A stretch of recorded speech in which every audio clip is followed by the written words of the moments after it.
దేవునికి మహిమ కలుగును గాక. ఆమేన్.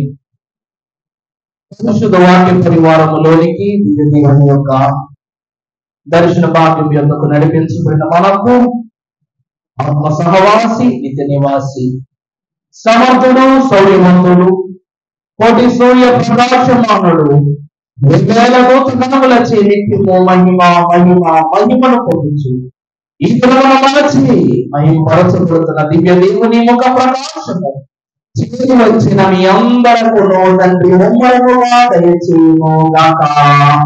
ఆమేన్. దేవుని ప్రియబిడ్డలారా, ఉపవాస ప్రార్థనలు ఎన్నో అద్భుతమైనటువంటి అంశాలను దివ్య దేవుని యొక్క కృప ద్వారా మనం ఎన్నో మాటలను, ఎన్నో మర్మాలను, ఎన్నో ఆశీర్వాద వివరములను గ్రహించాం. ప్రతి వారము ప్రత్యేకమే, ప్రతి వర్తమానము ఆశీర్వాదకరమే, ప్రతి మర్మము మనకు ఆయుధారమే అయ్యున్నది కనుక దైవ జనులు తెలియజేసినట్లు దేవుని మర్మము ఎక్కడ లభించునో అక్కడ విశ్వాసి ఏమై ఉండాలంట? నివాసము చేసేవారై ఉండాలంట. దేవుని కృప ద్వారా ఈ రోజు పరిశుద్ధ లేఖన భాగములో మనము చూసిన అంశ పాఠములో 2వ రాజుల గ్రంథమునందు 7వ అధ్యాయములో 18వ వచనములో మనము చూసినట్లయితే ఒక మాటను ప్రభు మనకు రాయిస్తూ ఉన్నారు. మరియు రూపాయి 1కిని 2 మాణికల యావలను, రూపాయి 1కిని 1 మాణిక సన్నపిండియు రేపు ఈవేళ ఎప్పుడు సంరోధులో అమ్మబడును అని దైవ జనుడు రాజుతో చెప్పిన మాటలు నెరవేరుతున్న అధిపతి బాగా వినండి. యెహోవా ఆకాశమునందు కిటికీలు తెరచినను జరుగున అది ఆ విషయమును గురించి ఆ దైవ జనునితో చెప్పగా అతడు నీవు కనులారా చూచెదవు గాని దానిని తినకపోదువు అని ఆ అధిపతితో చెప్పాను. చాలండి. ప్రభువునందు దేవుని ప్రియబిడ్డలారా, ఇక్కడ దైవ జనులు కొన్ని విందు పదార్థములను గురించి తెలియచేస్తూ ఉన్నారు. అవి దేవుని యొక్క నుండి మనకు లభ్యమైనవి అని చెబుతూ ఉన్నారు.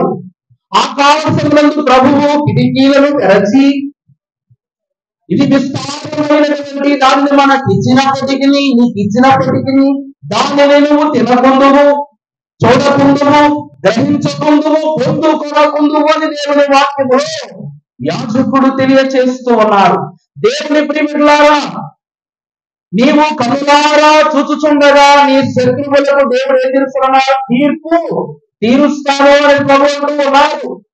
అనగా ఈ లోకమునందు విశ్వాస సహితమైన ఏ ప్రార్థనకైనా ఫలితము కలదు అని దేవుని వాక్యము ఎంతో ధర్మగా ప్రస్తావన చేస్తూ ఉంది.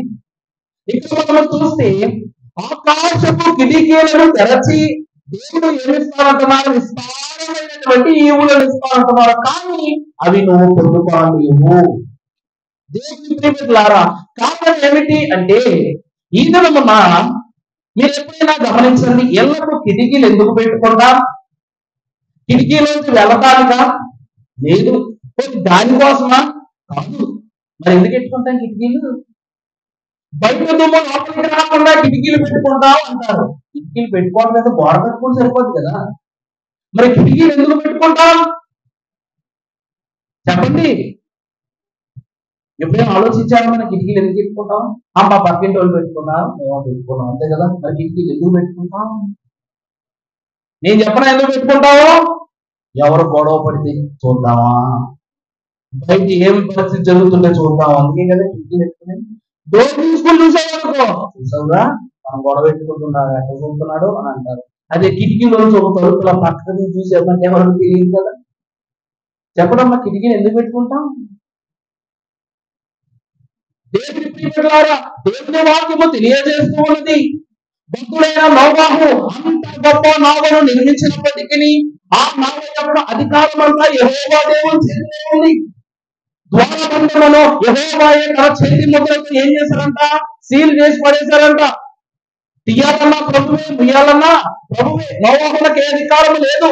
ఓ నోవాహు, మేము మునిగిపోతూ ఉన్నాము, మమ్ములను లోనికి రానివ్వు, అనుమతించు అని నోవాహును వేడినా నోవాహు చేయగలిగాడా?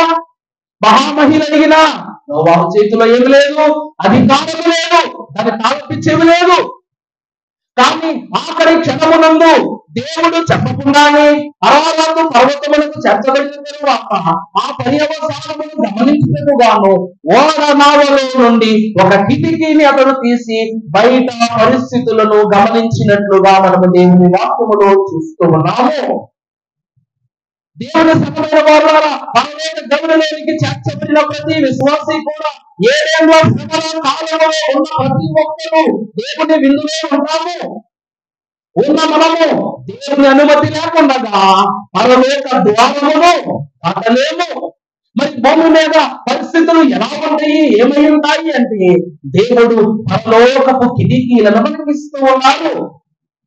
ఆ కిటికీల ద్వారా జరుగు పరిస్థితులను, జరుగు పర్యావరణాలను మనం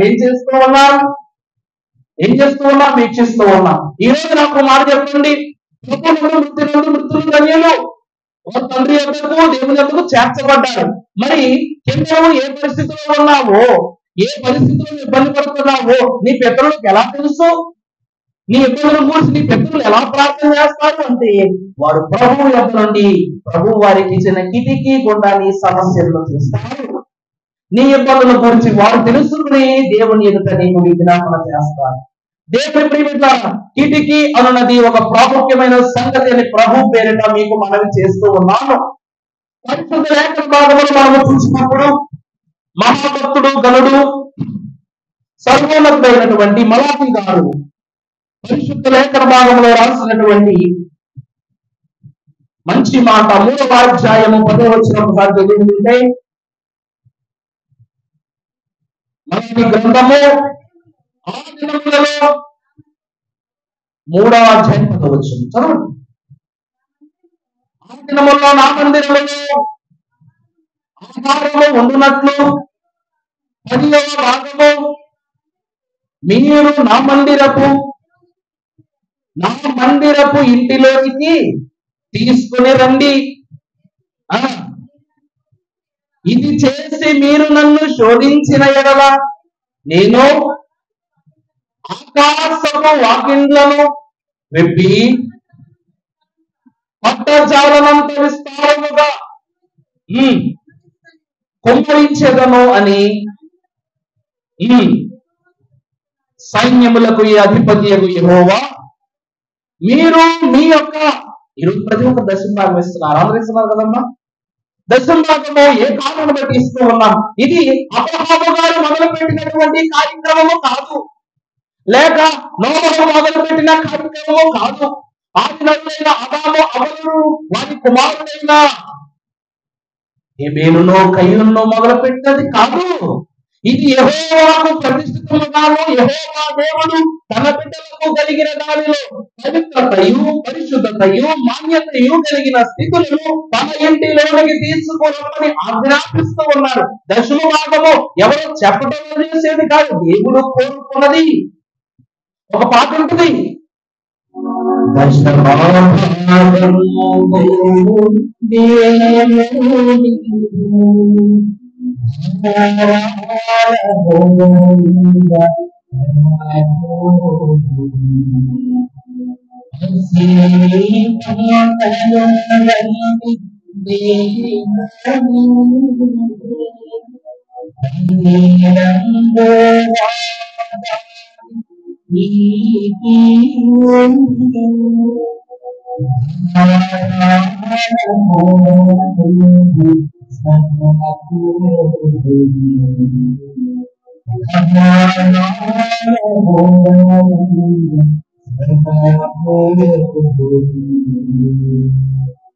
అంటే దశమభాగము దేవునిది ధారాళముగా ఇవ్వటానికి సమకూడ. అంటే నువ్వు ఇచ్చే 10వ భాగము నీ 9వ వంతు భాగము 90వ వంతు భాగములకు ఏమిస్తున్నది?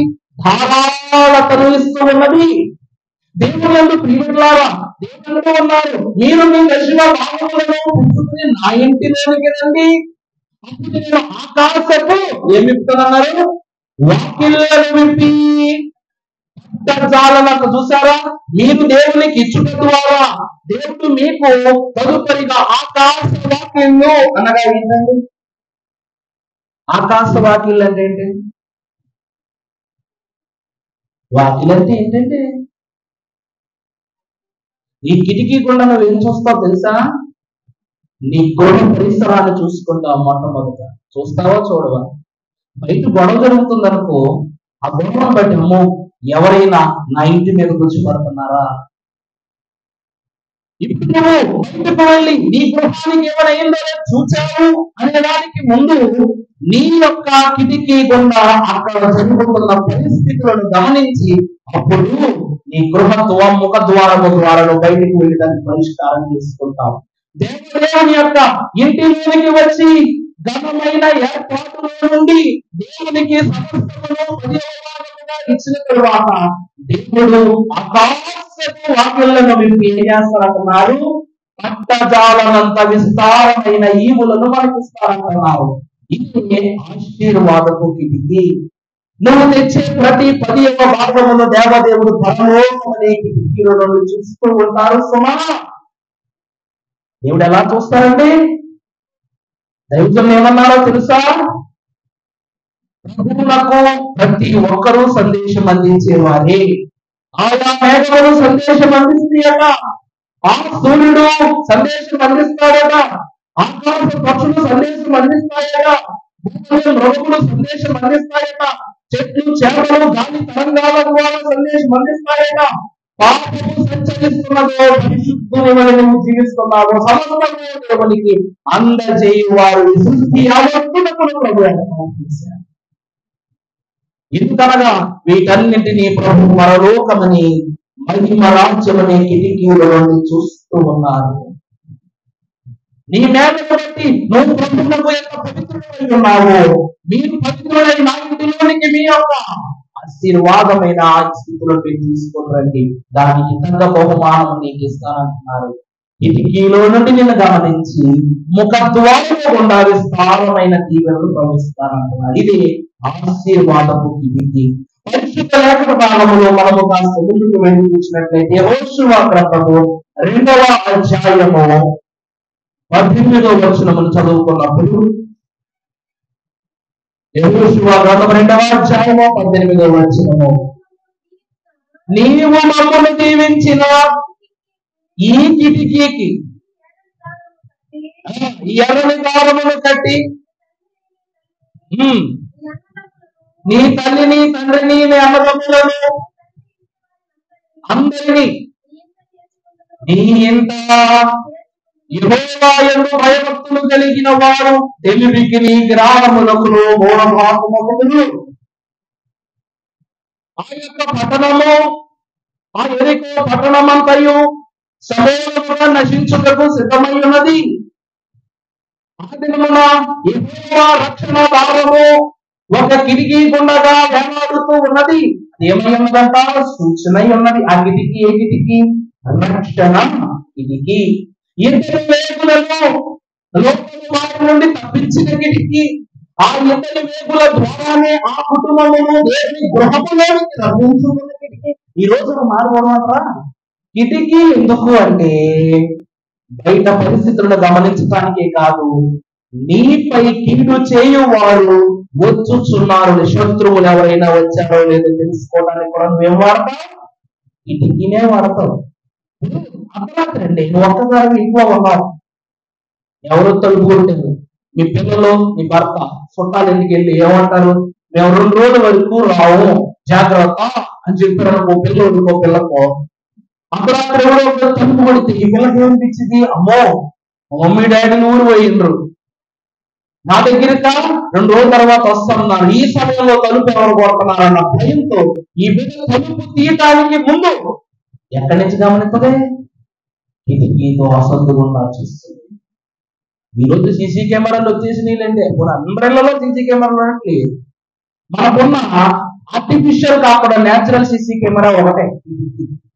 దాని గుండా నీ కళ్ళు పెట్టుకుని జాగ్రత్తగా ఒక కళ్ళు కిందకి ఒక కళ్ళు పైకి చూస్తాం. ఎలా చూస్తామండి? ఇలా చూస్తాం అన్నమాట. ఒక కళ్ళు కింద పెట్టి ఒక కళ్ళు పైకి చూస్తాం.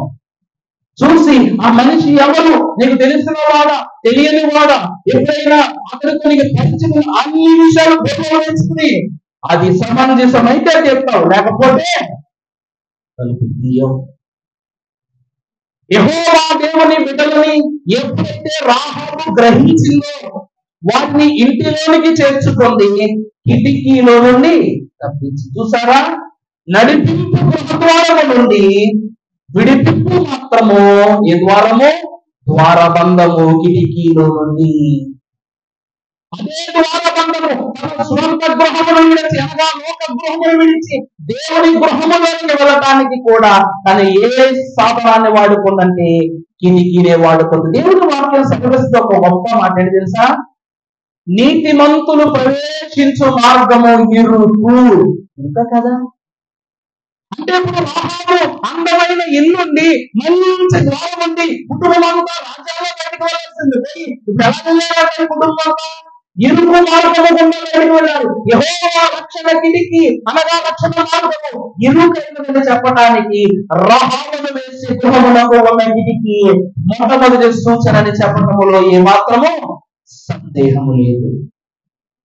ప్రభువు కూడా తన బిడ్డలైన వారిని భూమి మీద ఉన్న పరిస్థితులను చూచి చూచి చూచి, ఎందుకంటే దేవుడు నిన్ను చూడాలి, నువ్వు దేవుడు చూడగలవా? అందుకే దేవుడు ఏం చేస్తాడంట? ఆయన మహిమకు ప్రతిగా ఎన్నో ఎన్నో ఎన్నో ఎన్నో మహిమలు పెట్టేశాడంటే దూతలను, పరిశుద్ధులను, సూర్య చంద్రులను, నక్షత్రాలను, దీపాలను ఇవన్నిటినీ ప్రభావం చేశాడు. మానవునికి ఉన్నత స్థితి ఎక్కువైపోయింది కాబట్టి సూర్యుడి కళ్ళతో చూడలేం కాబట్టి టెలిస్కోప్ నిలబెట్టాడు, టెలిస్కోప్ నిలబెట్టారు, మైక్రోస్కోప్ నిలబెట్టారు. అతి చిన్న వాటిని చూడొచ్చు, అతి పెద్ద వాటిని చూడొచ్చు. ఇక్కడ ఉండి ఆ టెలిస్కోప్ నుండి ఆకాశం వైపు చూస్తే భూమి దాటి వేరే గ్రహాన్ని చూడొచ్చు. నువ్వు దేవుని యొక్క ఇచ్చిన ఈవులతో మనిషి జ్ఞానాన్ని పెంచుకుని దేవుడే చూడడానికి సిద్ధపడిపోతున్నాడు. కాబట్టి ఇన్ని అడ్డంకుల దేవుడు ఉంచాడు. దేవుడు నిన్ను పరిశీలించాలి, పరిశోధించాలి, కానీ నువ్వు దేవుణ్ణి పరిశోధించేవాడవుగా ఉండకూడదు. రాహాబు ఎప్పుడైతే యెహోవా బిడ్డలైనటువంటి వారిని గుణము ఆమె చేసుకున్నదో అప్పుడు పెంచుకుని చేసింది. కానీ గృహ ద్వారము గుండా కాక ద్వారబంధము గుండగా యెహోవా గృహములోనికి ప్రవేశించింది. ఇరుకు మార్గము నుండి విశాలమైన గృహములోనికి ఆమె ప్రవేశించింది. అర్థమైందమ్మా? మొదటిది యెహోవా రక్షణ కిటికీ, అదే రాహాబు కాలములో ఆమె గృహమునకు దేవుడు ఇచ్చిన వాక్యం. ఇక రెండవది మీరు గమనించిన అపోస్తలుల కార్యముల గ్రంథము 20వ అధ్యాయము 9వ వచనము. అపోస్తలుల కార్యముల గ్రంథం 20వ అధ్యాయం 9వ వచనం చదువుకుందాం.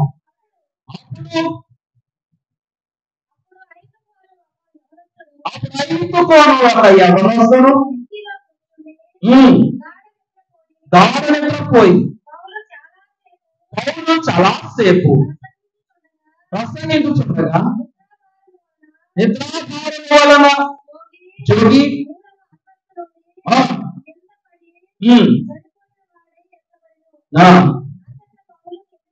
ఇంటికి వెళ్ళి అతని మీది పడి కౌగిలించుకొని మీరు తొందరపడకూడి చూడండి. దేవుడు ప్రియమైన ఇది ఏ కిటికీ అనగా నిద్ర అనే కిటికీ. ఇదే కిటికీ అండి, నిద్ర అనే కిటికీ. నిజం చెప్పాలంటే ప్రసంగా చెప్తూ ఉంటే నిద్ర వచ్చే అలవాటు ఈ రోజు కాదు, ఆ రోజుందే. ఈ నిద్ర ద్వారా కలిగిన శోధన ఏంటంట? అతడు ఎంత భయంకరంగా నిద్రపోయాడంటే పౌలు చెప్పే వారికి తను పడిపోయిన విషయం కూడా తెలియనంత నిద్రలోనికి వెళ్ళిపోయి పడిపోయాడు. దేవుని యొక్క సంఘమైన వారులారా, దేవుని వాక్యం ఎప్పుడూ జోలపాటే. అందుకే అయ్యగారు రాస్తారుగా, దేవలోకము నుండి ఉయ్యాలు, దేవదూతలు దిగి వచ్చి ఉయ్యాలు. దేవుని వాక్యము, దూతలు చెప్పే మాటలు, దేవుని యొక్క వాక్కులు కూడా ఏమి ఉన్నవి? ఊరటను విశ్రాంతినిచ్చేవి ఉన్నవి. యేసుక్రీస్తు ప్రభు వారు సిలువలోనికి వెళ్ళేటప్పుడు శిష్యులకు నిద్ర వచ్చింది. కొండ ప్రాంతంలో చేసినప్పుడు ఎంతమంది నిద్రపోయారో కూడా తెలియదు. 5,000 మందిలో ఎంతమంది నిద్రపోయారో తెలియదు. దేవాలయంలో నిద్రించేవారు ఉన్నారు, గద్దించేవారు ఉన్నారు, వినేవారు ఉన్నారు, అక్కడికి పడుకునే వాళ్ళు ఉన్నారు. దేవుని వాక్యాలు బట్టి చూస్తే నిద్ర అనే అలవాటు ఎప్పుడు అలవాటు కదా, అప్పటి అలవాటు. ఆ నిద్ర చెవునికి ఏం చేసి పెట్టిందంట, 3వ అంతస్తు నుండి ఐతుకు అనే ఒక యవనస్తుని యొక్క మరణానికి కారణమైంది. దేవుని ప్రియమైన అతను ఎక్కడి నుంచి పడిపోయాడంట, కిటికీ నుండి పడిపోయాడు. దేవుడు సంగమా నాకు ఒక మాట చెప్పండి. ఇప్పుడు అతడు తప్పు చేశాడా? ఐతుకు అనే వ్యక్తి తప్పు చేశాడా, తప్పు చేయలేదా? దేవుడు ఏమన్నాడు, మెలకువగా ఉండండి ప్రియులారా, మీ మీద కీడున్నది ప్రియులారా అన్నాడు. అప్పుడు మెలకువగా ఉన్నాడా, నిద్రపోయి ఉన్నాడా? నిద్రపోయేగా ఉన్నాడు. నిద్రపోయి ఉండడం వల్ల అతనికి ఏం కలిగింది? కీడు కలిగింది. ఎందుకు అంటే పక్కనే ఉన్నాడు పగవాడు మన చక్కికి చేరిన. ఇప్పుడు ఐదుగురు యవనస్తుడు పక్కనే పగవాడున్నాడు. ఆ ఐదుగురు యవనస్తుడు చక్కనెక్కి ఉన్నాడు. అందువలనే ఆ చక్కనెక్కిన వాడు ఏం చేశాడన్న, కిందకు నెట్టేశాడు. దేవుని వాక్యం సెలవిస్తూ ఉన్నది, కొంతమందికి ఒక రేర్ డిసీజ్ ఉంటుందండి. ఏంటి తెలుసా? ఇలా చప్పట్లు కొట్టేవనుకో, వాళ్ళు ఏదో ఆలోచనలో ఉన్నప్పుడు గట్టిగా చప్పట్లు కొట్టి అక్కడికక్కడే కళ్ళు తిరిగి పడిపోతారు. అక్కడికక్కడే కళ్ళు తిరిగి పడిపోతారు. ఇప్పుడు నేను ఇలా మాట్లాడుతూ ఉంటాను, మామూలుగా మాట్లాడుకో, ఆ సౌండ్ కి కళ్ళు తిరిగి పడిపోతారు. ఇలా ఏంటి అని ఆరాధిస్తే అది ఏ స్పృహతకు పడిపోవడమో కాదు, నిద్ర. సడన్ షాక్ అనేటువంటి తగలగాని నిద్రలోకి వెళ్ళిపోతారు. కానీ ఆ నిద్ర పోతున్నా నేను ఇక్కడ ఏం మాట్లాడుతున్నానో తెలుసు, ఏం జరుగుతుందో తెలుసు. ప్రతి విషయాన్ని సంగ్రహితముగా నిద్రలో ఉండి వినేసి లేపగానే ఆ విషయాలన్నీ చెప్పేస్తారు. అలాంటి తెలుసా మీకు ఈ విషయం? ఇప్పుడు నేను చప్పట్లు కొట్టగానే దైవకోపంగా కలుగుని పడిపోయినట్టుకుందాం. అనుకోగానే అప్పుడు వారి దగ్గరికి వెళ్ళి, అమ్మా నీ పేరు చెప్పమనగానే ఆ 10 నిమిషాలకు నిద్ర లేసి ఏమంటా తెలుసా, నా పేరు దైవకృప. అంటే అది నిద్రలో ఉన్నప్పటికీ మనసు ఎక్కడుంది? చెప్పుచున్న మాటల పైన, చెప్పుచున్న నా పైన, దేవుని క్రియ పైన ఉన్నది. ఆ 5 కోణ మహాగణుడు కూడా ఎవరు కూడా కళ్ళు నిద్రిస్తున్నవి కానీ ఆత్మ దేవుని సన్నిధిలో వెలుస్తూ ఉన్నవి. అందుకు గాను ఎంతో మంది ఉన్నప్పటికీ ఆ పగవాడు ఆ యవనస్తుడి మీదే పడ్డాడు. ఆ యవనస్తుడిని నెట్టేశాడు. అందుకు గాను పౌలు మహాభక్తుడు కిందకి ఏమంటాడు, ఇతని ప్రాణము ఎవరిలో ఉంది? ఇతనిలోనే ఉంది. యేసుక్రీస్తు ప్రభువారు లాజరును బ్రతికించినప్పుడు కూడా లాజరు ప్రాణము లాజరులో ఉన్నదన్నట్లా లేదన్నట్లా? ఉంది కదా, ఉంది కాబట్టి దేవుడు అతన్ని మరలా తిరిగి లేపాడు. దేవుని ప్రియబిడ్డలారా, రెండవది ఏమిటి అనగా మెలకువను ఇచ్చిన కిటికీ. రెండో కిటికీ ఏంటండి? మేల్కొల్పిన కిటికీ. అతడు నిద్రలో ఉన్నాడు కానీ ఆదమర్చిలేడు. విశ్వాసి ఆలయములో ఉన్నప్పుడు ఏ విషయమునందైనా కానీ ఆదమర్చి ఉన్నట్లయితే అపవాది తిరిగి వేస్తాడు. మనం ఆదమర్చిపోయి ఉండేవారముగా బ్రతకకూడదు, అలవర్చుకునే వారముగా బ్రతకాలి. రాహాబు దేవుని క్రియను అలవర్చుకుంది, దేవుని రక్షణ ద్వారములకు వెళ్ళిపోయింది. ఈ 5కు శరీరాన్ని లోకంలో ఉంచిన ఆత్మను దైవ సన్నిధిలో ఉంచాడు గనక మరలా అతని ప్రాణము నిలబెట్టబడింది. దేవునిలో ఉన్నవారా, దేవుని వాక్యలో ప్రస్తావన చేస్తూ ఉన్నది ఏమిటి అంటే, నువ్వు దేవునిలోకి వస్తే దేవుడు నీలోకి వచ్చేస్తాడు. అర్థమైందండి? పరలోకము ఆయనకు నచ్చలేదు, పరిశుద్ధుల సహవాసము ఆయనకు మెచ్చలేదు, దూతల యొక్క పరిచర్య ఆయనకు గొప్పలేదు, విశ్వాసుల హృదయమే ఆయనకు మెప్పైనది, గొప్పైనది, ఇంపైనది అని వాక్యం చేస్తూ ఉన్నది. అందుకుగాను దేవుడు పరలోక సింహాసనంలో వీడి విశ్వాసుల హృదయ సింహాసనంలోనికి వచ్చాడు. ఎందుకంటే ఇతని ప్రాణము ఈయనలోనే ఉన్నది. రెండవది ఏమిటనగా రక్షణనిచ్చిన కిటికీ. ఏ కిటికీ? మేల్కొల్పిన కిటికీ. ఇక మూడవది చూస్తే ఇర్మియా గ్రంథము 9వ అధ్యాయము 21వ వచనం చదువుకుందాము. ఇర్మియా గ్రంథము 9వ అధ్యాయం 21వ వచనం చదవండమ్మా. వీధులలో పసి పిల్లలు లేకున్నాను, యవనస్తులు లేకున్నాను, వారిని నాశనము చేయుటకై ఏమిటండి? మరణము మన కిటికీలను ఎక్కుతున్నది, మన నగరులలో ప్రవేశించుతున్నది. యెహోవా వాక్కు ఇదే.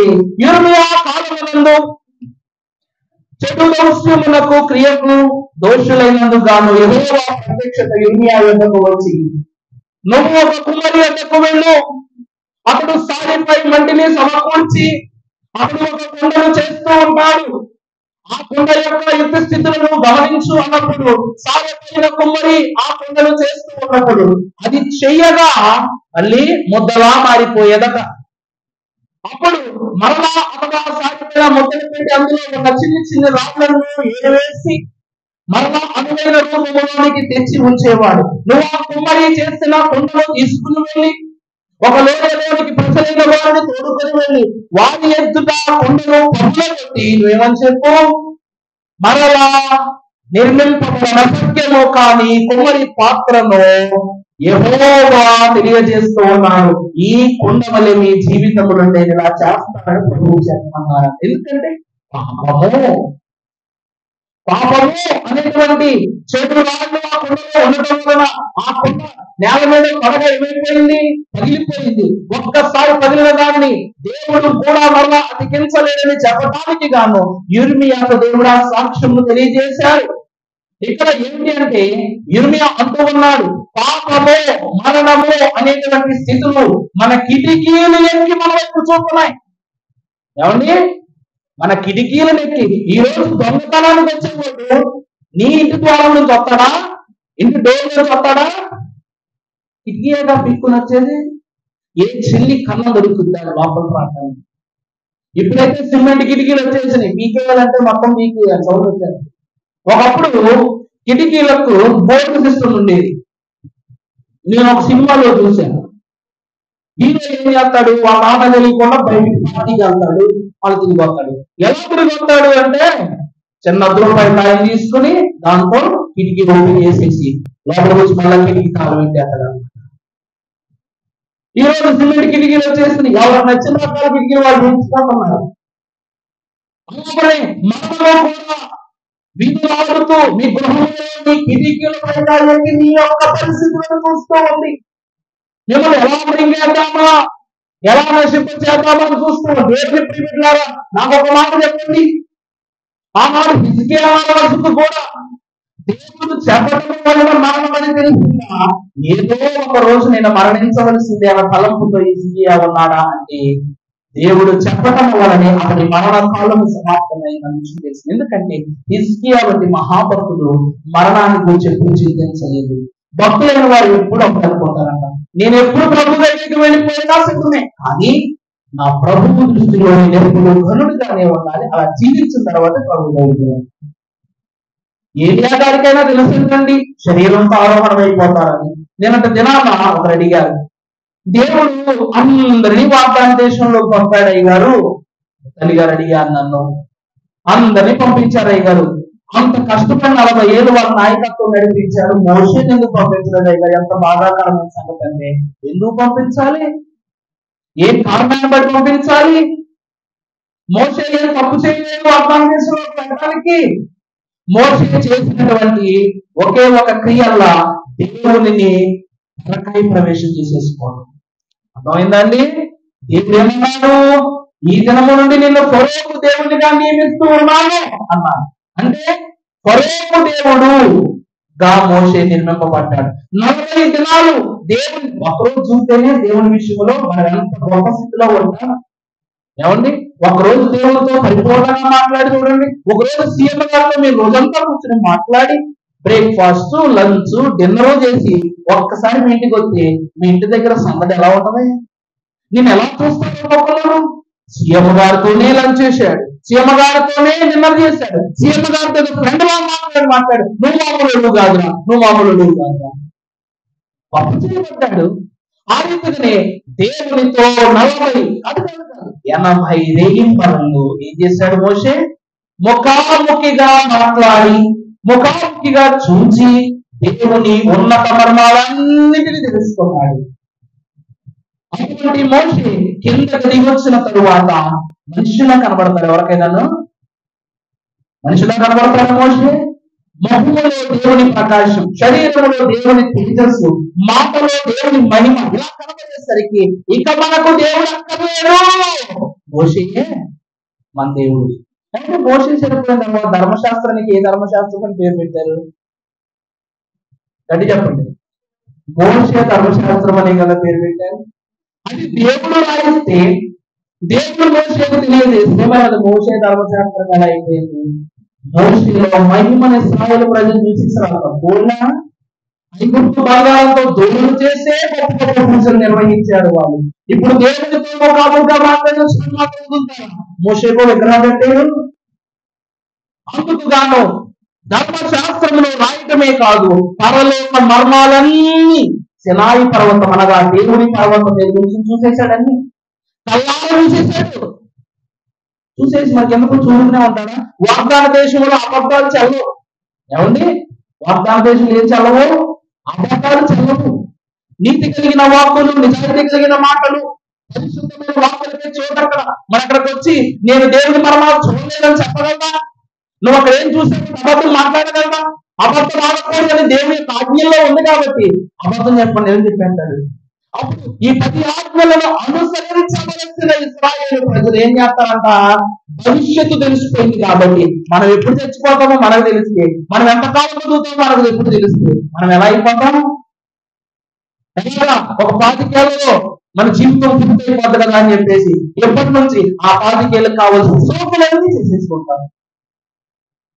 అలాగే ఇశ్రాయేలు ప్రజలకు కూడా ఎవరెవరు ఎంతెంత కాలము ఏ ఏ మర్మాల చొప్పున దేవుళ్ళు నింపబడతారు, శపింపబడతారు, రక్షింపబడతారు అన్ని మోషేకు కళ్ళకు పెట్టినట్టు తెలిసిపోయింది. అందుకే వాగ్దాన భూమి మీద మోషే పాదాన్ని ఉంచలేదు దేవుడు. అందుకుగానే 2వ రాకడ అంతస్తును తెలియజేయని యేసుక్రీస్తు ప్రభువారి కాలంలో ఏలియా మోషేలో రూపాంతర పర్వతం మీద వారి పాదాలు మోపినట్టు ఈ రోజుకు యెరూషలేము పట్టణంలో ఉంది. ఎందుకంటే బాధపడ్డారంట ప్రభు. కనీసం అడుగు కూడా పెట్టనవలేదే పాపం మోషేనని చెప్పి రూపాంతర పర్వతం మీద ఆత్మీయులుగా పాదాలను ఉంచారంట. దేవుడు ఎంత గరుడో చూసారా? ఈ రోజు దేవుని మర్మాలు తెలిసిన వారు ఒకవేళ కానీ మోషే అన్ని చెప్పేస్తే యేసుక్రీస్తు ప్రభు రక్షణ గురించి ఎవరు పట్టించుకోరు. ఆ తరువాతి కాలంలో న్యాయాధిపతుల పాలన గురించి ఎవరు పట్టించుకోరు. 2వ రాకడ సూక్తుల గురించి పట్టించుకోరు. ఎవరు పట్టించుకోరు అన్ని తెలిసిపోతాయి కదా. భవిష్యత్తు తెలిసిపోయిందంటే ఇక రాబోయే దినాలకు వచ్చిందా నీకు ఉండదు, గౌరవం ఉండదా ఉండదు, దేవుడి పట్ల భయభక్తులు ఉంటాయా ఉండవు. అందుకు దేవదేవుడు మరలా మోషే 2వ రాకడ తరువాత 7 శ్రమల కాలంలో మోషే ఏలియాను మళ్ళీ పంపిస్తాడు. దేవుని యొక్క వాక్యము ఎంత పొద్దుగా కనిపిస్తుందో చూశారా? దేవుడు ఎంత ప్రార్థిస్తే అంత ఘనతంట, ఎంత దేవుడిని చూస్తే అంత మహిమ అంట. అందువలన దేవుని వాక్యాన్ని బట్టి దేవుడిని పరలోకము అని చెప్పబడినటువంటి మహిమ సామ్రాజ్యాన్ని అంతటిని పర్వతమనే కిటికీ మీద కూర్చొని చూసేసాడు. ఇక్కడ దేవుని వాక్యంలో భక్తులైనటువంటి భక్తుడు ఇర్మియా భక్తుడు ఏమని చెప్తున్నాడు? ఏ రీతిగా అయితే మనము దేవుని అనే అనుగ్రహాన్ని పొందుకుంటున్నామో మనల్ని మృంగివేయుటకు మరణము కూడా మన కిటికీల మీద ఏం చేస్తూ ఉంది? ఇశ్రాయేలు ప్రజలైనటువంటి వారు దేవుని యొక్క అగ్ని ఆకాశము నుండి మీద పడుతూ ఉన్నప్పుడు దేవుడు అని చెప్పారు, ఆ గొర్రెపిల్ల రక్తమును మీ ద్వారబంధాలకు పూసుకోనండి, ఆ ముద్ర ఉన్న వాని మీదకు కీడు రానివ్వనన్నారు. అంటే ఆ ముద్ర ఉన్న వాని మీదకు మరణము రాదు.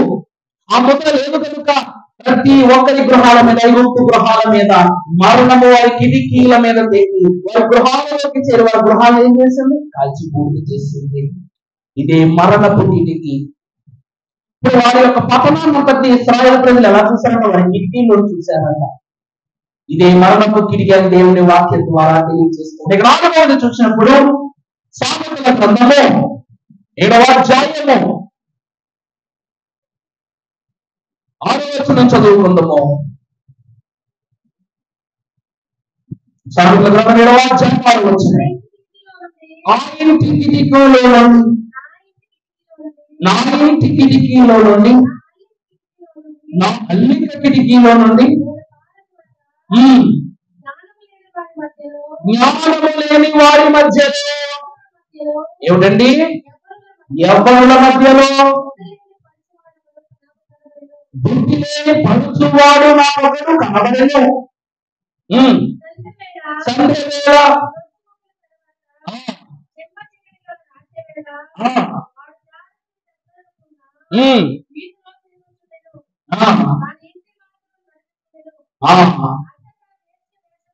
వేసుకొని కపటము గల స్త్రీ. చాలండి. దేవుడు ప్రియమైన ద్వారా ఇక్కడ ఏ కిటికీ అని చెప్తున్నారో అల్లిక కిటికీ. దేవుడు ఎందుకు ప్రియమైన ద్వారా మనం కిటికీ గుండగా ఎన్నో విషయాలను గమనిస్తూ ఉంటాం. మనం అన్ని చూడాలి కానీ మనల్ని ఎవరు చూడకూడదు. అందుకనే కిటికీకి ఎన్ని మరమ్మతులు చేస్తామంటే, కొంతమంది కత్తిని కడతారు, కొంతమంది దోమలు ఎట్లా కడతారు, కొంతమంది బ్లాక్ టైప్ అద్దాలు చేయించుకుంటారు.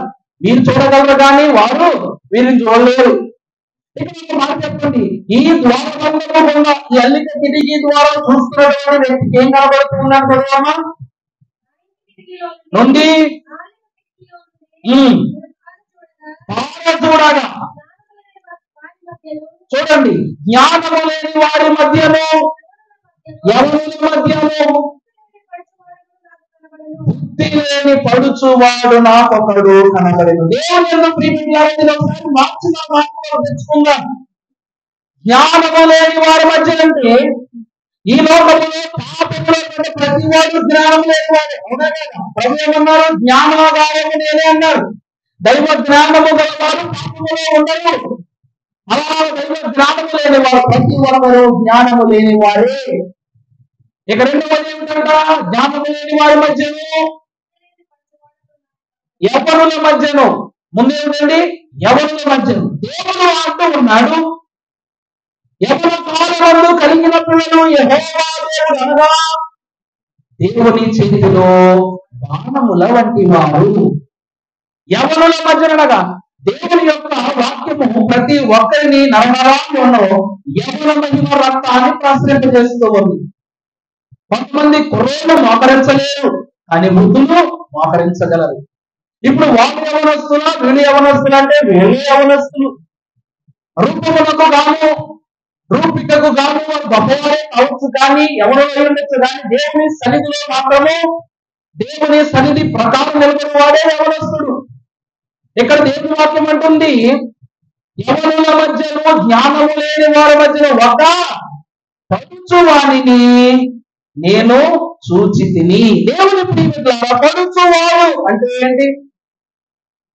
నేను నల్లని దారులను నన్ను చిన్నచూపు చూడొద్దు. నేను సూర్యచంద్రులు కలిగిన వాళ్ళను, దేవుని తేజస్సు కలగాలను అని దేవుని వాక్యం ఆమె గురించి ఆమె చెప్పుకుంటూ ఉన్నది. తన అందమైన వారాలను చిన్నచూపు చూసినట్లు దేవుని ముఖ కాంతి ఆమెను చిన్న విషయములోనికి చిన్న చూపు చూడటము లేదు. ఇక్కడ మనం చూస్తే ఒక్క పడుచువాడు. దేవుని ప్రియమిత్రులారా, 100 మంది తెలివి తక్కువ వాళ్ళ మధ్యలో ఒక తెలివైన వాడు గొప్పగా కనబడతాడా? కనబడతాడా? 100 మంది మధ్యలో ఒక పరిశుద్ధుడు గొప్పగా కనబడతాడా?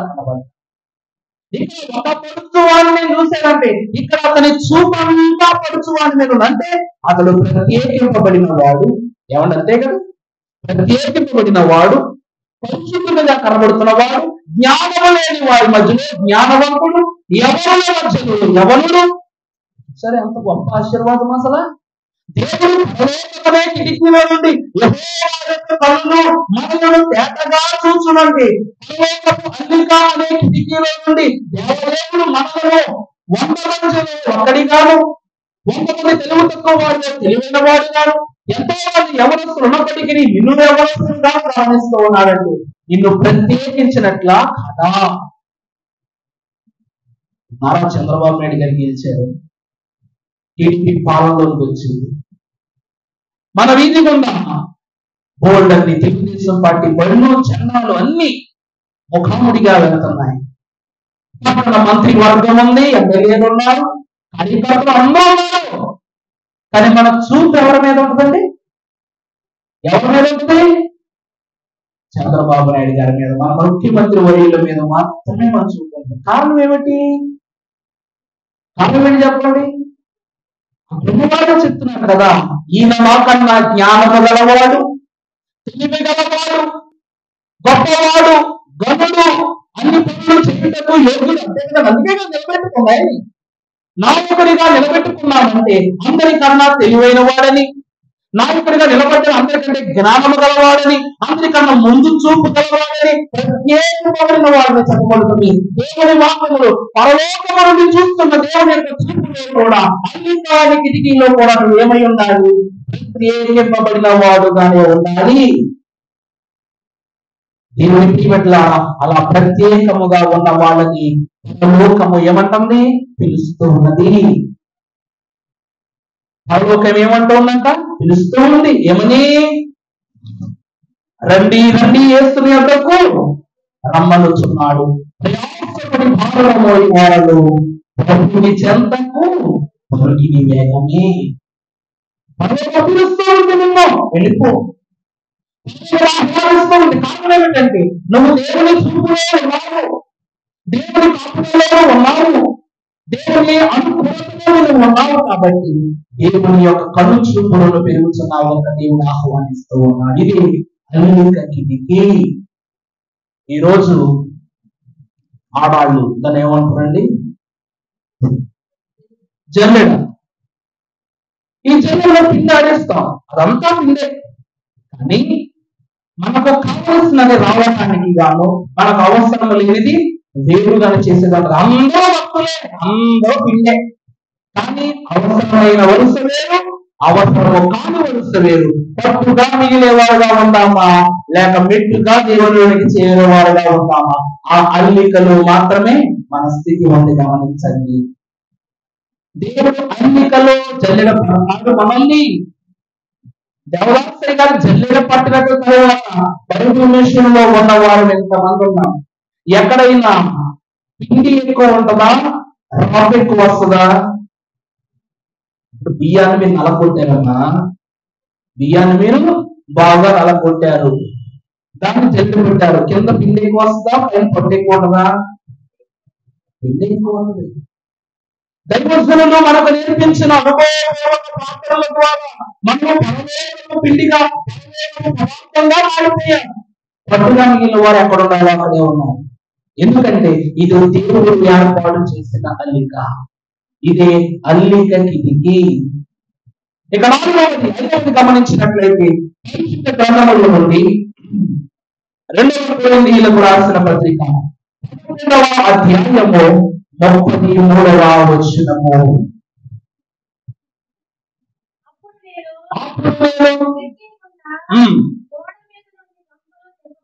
గోడ మీదగా గంపలోనికి దింపబడి అతని చేతిలో నుండి తప్పించుకుని పోతిని. చదువుమా 33 ఒక వచనం. ఆ వచనం సార్. దమస్కులో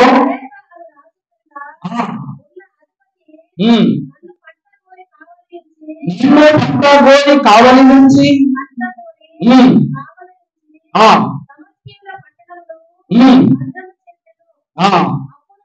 అప్పుడు నేను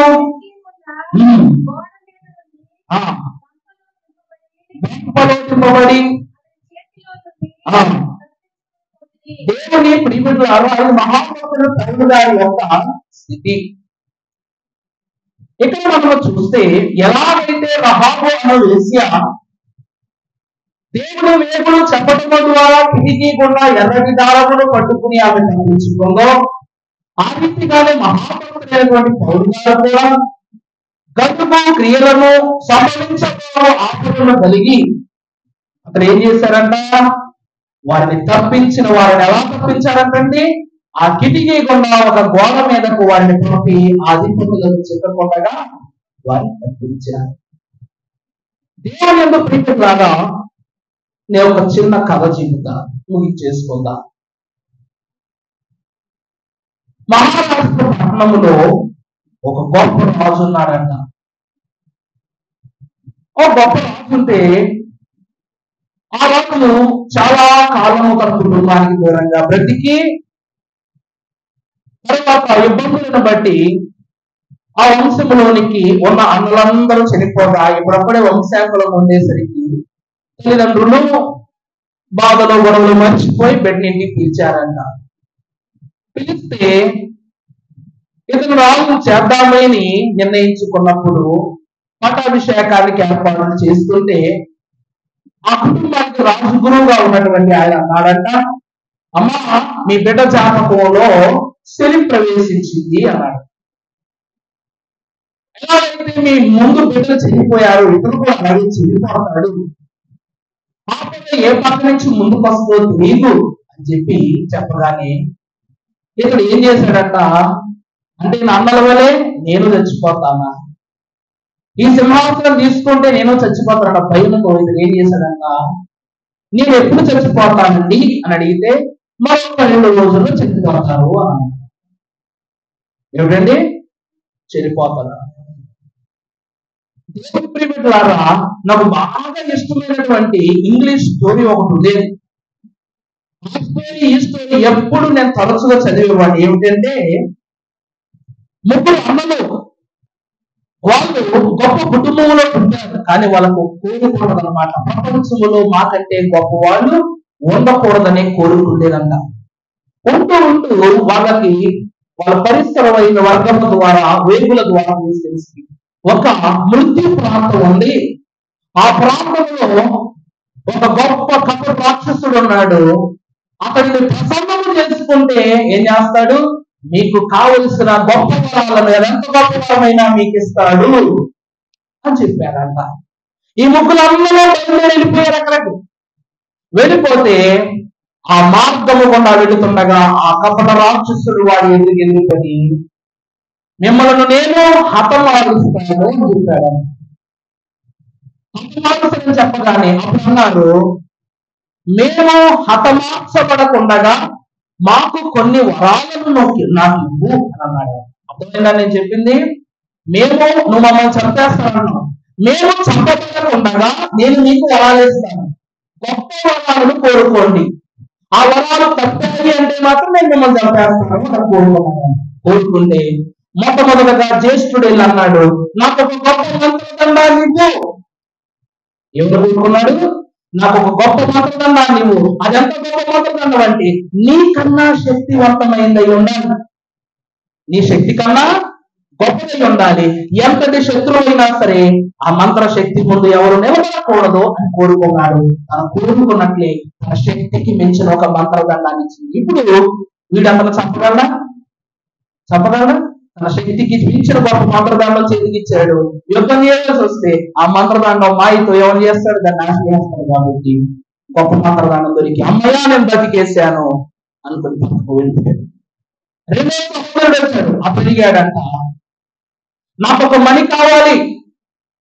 అది ఎంతటి మణి అంటే, ఎంతటి వారి యొక్క కోప హృదయాన్నైనా సరే ఏం చేయాలి, మంచి మనస్సుగా మార్చేసే పని కావాలి, ఇక నాకు ఆపద లేకుండా చేసే పని కావాలి అని కోరుకున్నాడంట. అతను కోరుకున్నట్లు ఇప్పుడు ఇతను చెప్పడానికి వచ్చిందంటే ఈ మణితో ఏం చేస్తాడు, దాని మనసు మార్చేస్తాడు, చెప్పకుండా చేసేస్తాడు, చావు తప్పిపోద్ది. ఇతడు కోరుకున్నది తనకిచ్చింది, పక్కకు పంపించేసింది. మూడో సహోదరుడు వచ్చి ఏం చేశాడంట, నాకు ఒక వస్త్రం కావాలి. అది ఎలాంటి వస్త్రం అంటే ఎవరి కంటికి నాకుగా నేను కనబడకుండా నన్ను దాచేసే ఒక వస్త్రం కావాలని కోరుకున్నాడు. కోరుకునేసరికి అతడు కోరుకున్నట్లుగానే ఒక వస్త్రం ఆ మూడో తమ్ముడికి మూడవ రాజుకి ఇచ్చింది. కొంతకాలమైన తర్వాత ఇతనికి శత్రువులుగా ఉన్న వారందరినీ ఎదిరించేశారు. మంత్రదండంతో పెద్దోడు ఇతనికి శత్రువులుగా ఉన్న వారందరినీ ఏం చేశాడు, చేశాడు మంచిగా మార్చేసుకున్నాడు. ఈ మూడో వాడు ఉన్నదాంతో తన శత్రువులకు ఎవరైతే ఉన్నారో వారందరూ కనబడకుండా జాగ్రత్త పడిపోతున్నాడు. కొంతకాలం తర్వాత ఈ శక్తివంతమైన మంత్రదండం గురించి తెలిసినటువంటి ఎంతో మంది ఇతడు రాత్రి పడుకుని ఉండగా ఏం చేశారంట, అతన్ని చంపి ఆ మంత్రదండం తీసుకుంటారు. అలాగా ఆ మృత్యు ఏం చేసింది చెప్పండి, మొట్టమొదటి వాడిని తినేసింది. అది తనకు తానుగా చంపలేదు కానీ చంపించిందా లేదా? చంపించిందా? శక్తితో తనకంటే శక్తివంతమైన మంత్రదండాన్ని తన మీద ఉపయోగించకుండానే ఇతన్ని మింగేసింది ఆ దెయ్యం. ఇక రెండో వాడు ఎంతటి దాన్నైనా సరే మంచిగా మార్చేస్తాడు. ఎందుకంటే ఈ రోజు పిచ్చితనం చూడండి, ఇంటి దొంగని కనగట్లేదని అందరి శత్రువులని మార్చేశాడు, కానీ తన సొంత భార్య మనస్సులో ఏముందో గ్రహించలేకపోయాడు. తన సొంత భార్యే తన భర్తను చంపి ఆ మడి పడుతుంది. అయిపోయింది. రెండో వాడు కూడా ఆ మృత్యువు చేసింది. కానీ మూడో వాడు ఏం చేసుకున్నాడు, నా శత్రువుల కంటికి నేను కనబడకూడదని. ఎవరు ఎప్పుడు ఎలా చంపాలని వచ్చినా ఆ ముసుగేసుకునేవాడు, ఎవరికి కనబడేవాడు కాదు, అదృశ్యమైపోయేవాడు. అలా వయస్సును దాటిపోయి వృద్ధాప్య వయసుకు వచ్చిన తరువాత అతని ఒంటి మీద ఉన్న వస్త్రాన్ని తీసి అతని వారసులకు ఇచ్చి తన స్వచ్ఛందంగా చచ్చిపోయాడు. ఇప్పుడు చూడండి, తెలివిగా బ్రతికినది ఎవరు? గొప్ప శక్తి మార్గాల మంత్రదండాన్ని సంపాదించుకున్న వారికి చావు, రెండో వాడికి చావు, మూడో వాడు అతడు కోరిన కోరికను బట్టి అతడు చావాలనుకున్నప్పుడే చావు. దేవుని ప్రియబిడ్డలారా, ఒక గొప్ప మాట చెప్పమంటారా? దేవుని వాక్యము ద్వారా మనము చూసినట్లయితే భక్తులు తెలియజేస్తూ ఉన్న మాట, అపోస్తలుడైన పౌలు భక్తుడు పరిగెట్టే సేవ చేశాడు. అర్థమైందా నేను చెప్పింది?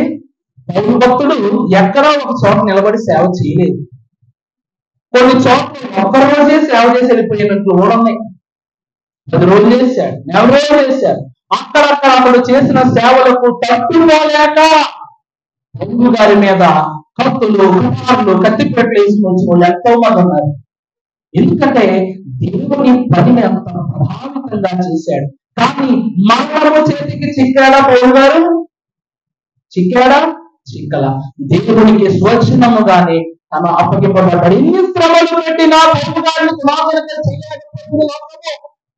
ఇది ఏ కిటికీ అనగా వివేకమును కిటికీ. అనగా ఒక కంటితో లోకమును దేవుని పని చూస్తూ మరొక కంటితో పాపమును కూడా గమనించారు పౌలు గారు. దేవుని ప్రియబిడ్డలారా, ఈ దినమున మరణము ఏ పక్కన వస్తుంది? నువ్వనే కనబడితేనే కదా నువ్వు చేస్తుంది. నువ్వు కనబడకపోతే ఏం చేస్తుంది? దాని పక్కన తిరుగుతారు ముసుగు కట్టుకుని. పౌలు గారు కూడా శత్రువులు ఉన్న స్థలములోనే స్వార్థ చేశారు. శత్రు వర్గం ఉన్న స్థలములోనే దేవుడు పరిచయం చేశారు. నెలలో ఒక్కరు మార్చిన అది ఆనందమైన వెళ్ళిపోయేవాడు, ఆ ఒక్కరు మిగిలిన చూసుకునేవాడు. దేవుని ప్రియబిడ్డలందుకే దేవుని యందు మనం నిరీక్షణ ఉంచి ఆయననే స్తుతించునా ప్రాణమా అని మనం పాడుకుంటాం.